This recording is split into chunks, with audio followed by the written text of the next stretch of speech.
So I saw Eddington, and it's a movie that's going to divide a lot of people, but I loved it. I think it's the definitive post COVID-19 film. It takes place in May 2020, when the world was pretty much tearing itself apart in the middle of the pandemic, and it's a film that's about our failure.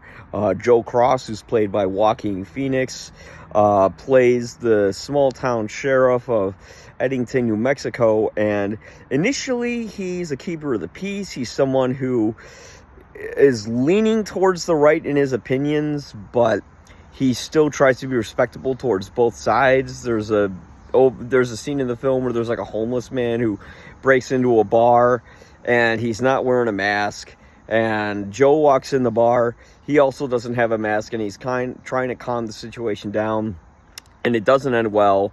And after a series of constant phone calls where things are going wrong, Joe begins to snap, and he's going on against a small town sheriff played by Pedro Pascal. His name's Ted something, I can't remember the last name.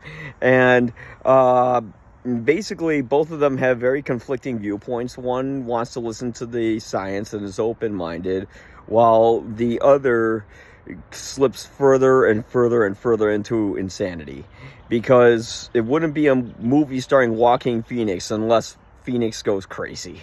It's kind of become a cliche at this point.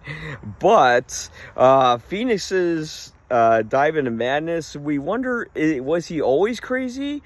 Or was it the algorithm of social media that reinforces our opinions rather than giving us facts, because there's no fact checking, that leads us to these insane places? So when it gets to the third act, the movie drags on for way too long, I think, a little bit.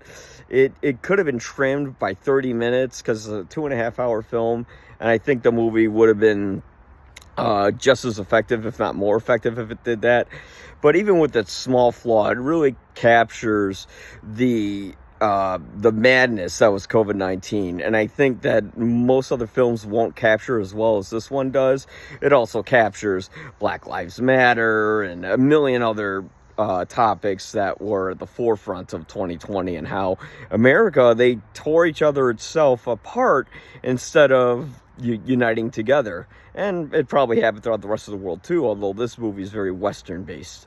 It's even framed like a Western. There's one scene where Ted and Joe are standing against each other, and it's framed like a Sergio Leone standoff. But yeah, the movie's fantastic. The movie will certainly divide a lot of audiences, like I said before. It's a film that does take one particular side and it basically tells the audience, hey, if you don't agree with this, then go kick rocks. But you know what? This is the kind of movie I like. A movie that takes chances, a movie that you'll remember, and a movie that isn't afraid to say something. And for that, I loved it. I gave it 3.5 out of 4 Guinnesses on my full written review, which you can find at ypareviews.com.